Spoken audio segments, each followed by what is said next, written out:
Today I'm talking about the star wormwood hitting the earth, what the book of Revelation says, and I'm interviewing Dr. Tom Horn, who has written the book, The Messenger, and it is about wormwood hitting the earth potentially in 2029, and he'll be giving you the details on that. And I'll also be answering your questions such as, what about all the recent UFO sightings? What does that mean? I'm Jimmy Evans. Welcome to the Tipping Point Show.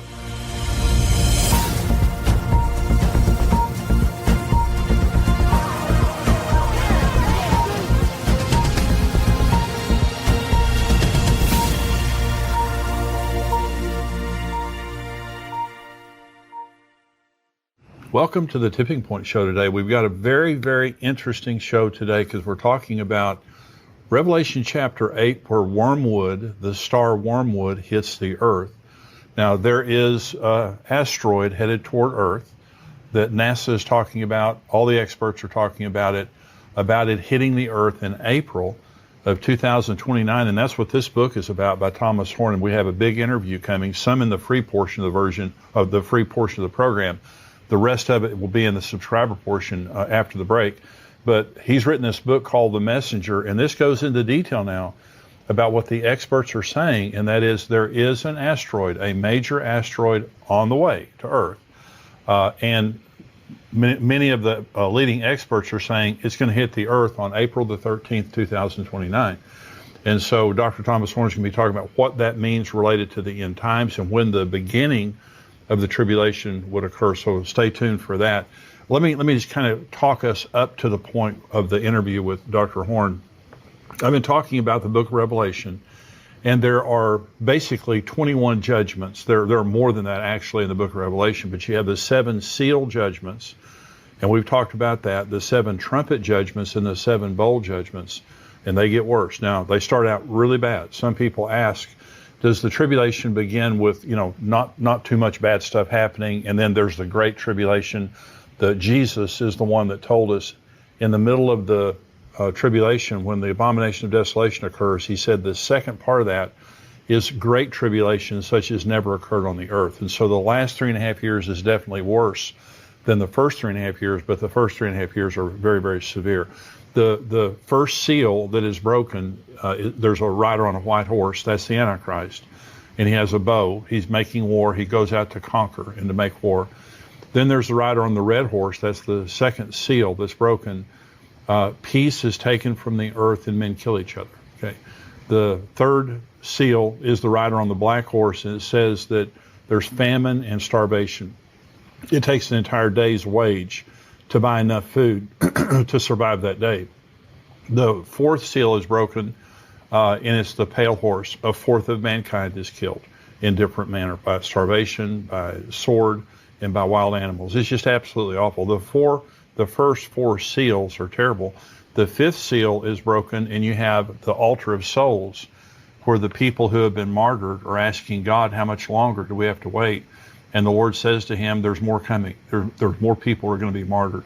And so you need to wait a little bit longer. What that means is there's going to be mass martyrdom during the tribulation, the Antichrist killing people. Revelation 20 tells us about the people who have been beheaded because they would not worship the beast or take the mark of the beast. So this is mass martyrdom during the tribulation. When the 6th seal is broken, something very interesting happens. And this is kind of a preview of what we're talking about with wormwood. It says, and I looked when he opened the 6th seal, and behold, there was a great earthquake, and the sun became black as sackcloth of hair, and the moon became like blood, and the stars of heaven fell to the earth, as a fig tree drops its late figs when it is shaken by a mighty wind. Then the sky receded as a scroll when it is rolled up, and every mountain and island was moved out of its place. And the kings of the earth, the rich men, the mighty men, the commanders, every slave and every free man hid themselves in the caves and in the rocks of the mountains, and said to the mountains and rocks, fall on us and hide us from the face of him who sits on the throne and from the wrath of the Lamb. For the great day of his wrath has come, and who is able to stand? Well, I want to begin. This is talking about the sky growing black, and stars begin to drop like a fig tree drops its figs and all those things. Well, if you saw the movie Greenland, it's a good movie, and it talks about extinction level event that happens when an asteroid hits the Earth. And what you notice in that movie, which is a very realistic movie, is an asteroid is not just one big rock, even though it is, ultimately. You have all of these stars, all of these parts of the rock hitting in waves. And so that would be like a fig tree losing its figs. And so we're going to read in just a minute in Revelation chapter 8 now, all of the events, or the first 4 trumpets, are going to sound in Revelation chapter 8. The seals are over. The first 4 trumpets are going to sound, and all of these are the same event. It's all wormwood that is about to hit, that hits, and the effect after it hits. So this is chapter 8. When he opened the 7th seal, there was silence in heaven for about half an hour.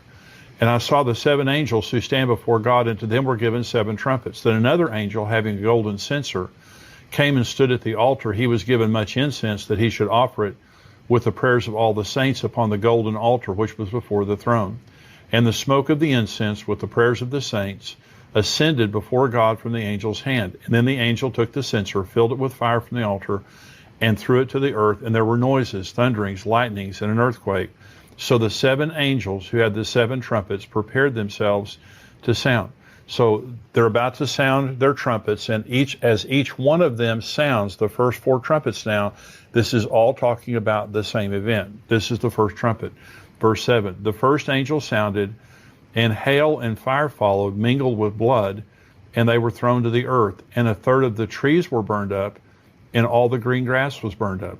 So now here comes this asteroid, and it begins to enter Earth's atmosphere. And what happens is the atmosphere becomes superheated. And so just like this star is coming, it's throwing off these parts of it that come in first. That's what it's talking about here. And then everything begins to get burned up. It begins to scorch the earth. Here's the second trumpet, same event. Then the second angel sounded, and something like a great mountain burning with fire was thrown into the sea. And a third of the sea became blood, and a third of the living creatures in the sea died, and a third of the ships were destroyed. Again, this is part of wormwood. This is part of the asteroid that comes and it strikes the ocean. And when it does, it just devastates the ocean and the sea life in the ocean. Okay, here's the third trumpet. Then the third angel sounded, and a great star fell from heaven, burning like a torch. And it fell on a third of the rivers and a third of the springs of water. The name of the star is Wormwood. A third of the waters became wormwood, and many men died from the water because it was bitter. Now you notice that this is affecting a third of the earth. Now, that's a massive amount of geography that this is covering, both in the sea and on the land, and it's making the waters poison so that people die when they drink the waters. And now later in Revelation 16, all sea life dies, and all of the waters of the earth are either poisoned or become blood. So the judgment upon the waters is one of the great judgments. Now, but what you'll notice now in the trumpet judgments, and also or the seal judgments and the trumpet judgments, is it's partial. It's a fourth, it's a third, it's partial. When you get to the bowl judgments of later on in the book of Revelation, it's total. Everyone's affected by those judgments. And so this is the fourth trumpet. Then the fourth angel sounded, and a third of the sun was struck, a third of the moon, a third of the stars, so that a third of them were darkened. A third of the day did not shine, and likewise the night. And I looked, and I heard an angel flying through the midst of heaven, saying with a loud voice, Woe, woe, woe to the inhabitants of the earth, because the remaining blast of the trumpet of the 3 angels are about to sound. Let me go back now to the 6th seal and read you what I read you earlier. I looked when he opened the 6th seal, and behold, there was a great earthquake, and the sun became black as sackcloth of hair, and the moon became like blood. And the stars of heaven fell to the earth as a fig tree drops its late figs when it is shaken by a mighty wind. So both in the 6th seal and also here at the 4th trumpet, we're told that the sky grows black. That's exactly what happens when a meteor or an asteroid hits the earth. That magnitude of an asteroid, it throws up all the dust. There's all like Mount St. Helens or something like that. All this dust is thrown up into the atmosphere, and it becomes very dark or black. And so these judgments are describing one event. An asteroid is coming. It begins to superheat the earth, burn up all the green grass, all of that. Then it throws off a part of itself in the ocean. Then it hits the earth, and then the sky grows black. So the judgment of wormwood is a severe judgment that causes great death, great harm. You can understand the level of panic. Now, Dr. Tom Horn is going to join us here, and he had a personal experience that he's going to talk about, a dream that he experienced that then led him to the truth of Apophis. Now, Apophis is what NASA is calling the asteroid that it's on its way here. And there's some level of disagreement that you'll hear him talk about, that NASA is trying to deny that this is going to hit the Earth directly. You can imagine the panic that would cause if everyone knew this was happening. And by the way, we have sent up a spaceship for the purpose of finding asteroids and trying to blow them up for the purpose of them not even hitting the Earth. And so I personally believe that is in response to Apophis and what NASA is saying right here. So we're going to go right now to this interview by Dr. Tom Horn. NASA has affirmed that there is an asteroid headed toward the Earth. They're calling it Apophis. And they're saying it's going to arrive, was it 2029? Yeah, Friday the 13th, April 2029. And you may have seen in recent weeks where they're reaffirming something they already did say, and I dealt with it in both the Wormwood Prophecy as well as the new book, The Messenger, in which they're saying that while Apophis is going to make a very, very close miss of the Earth, they are saying that right now they're calling an all clear, saying that it's not going to impact the planet. Now, this is something that your listeners need to really pay attention to.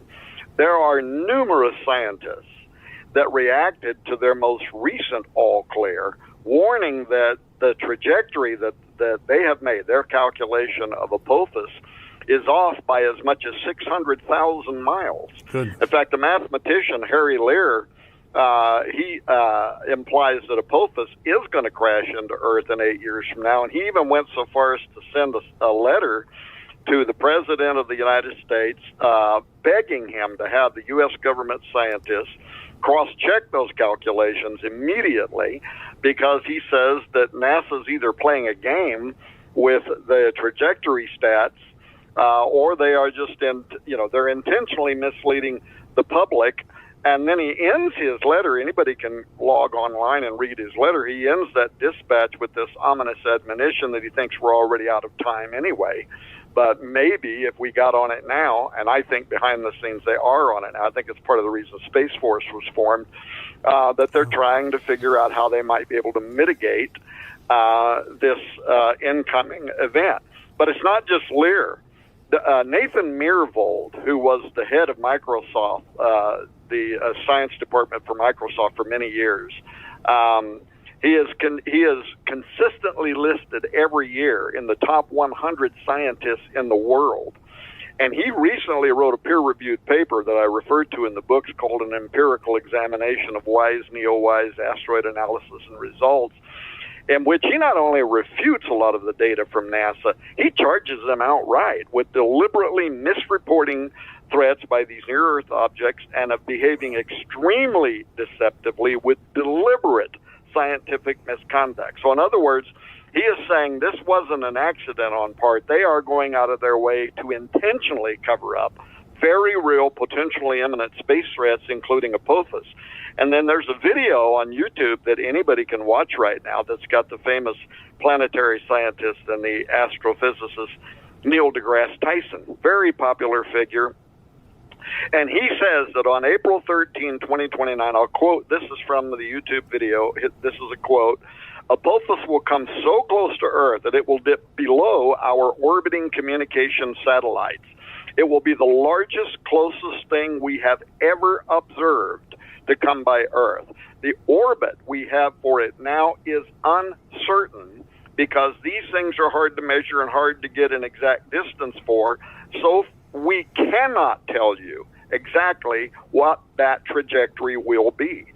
So, and this was the same thing that the astronomer from the Pentagon told me. He said it's absolutely baloney. Well, he used a different word that I won't use, but he said it's absolute baloney.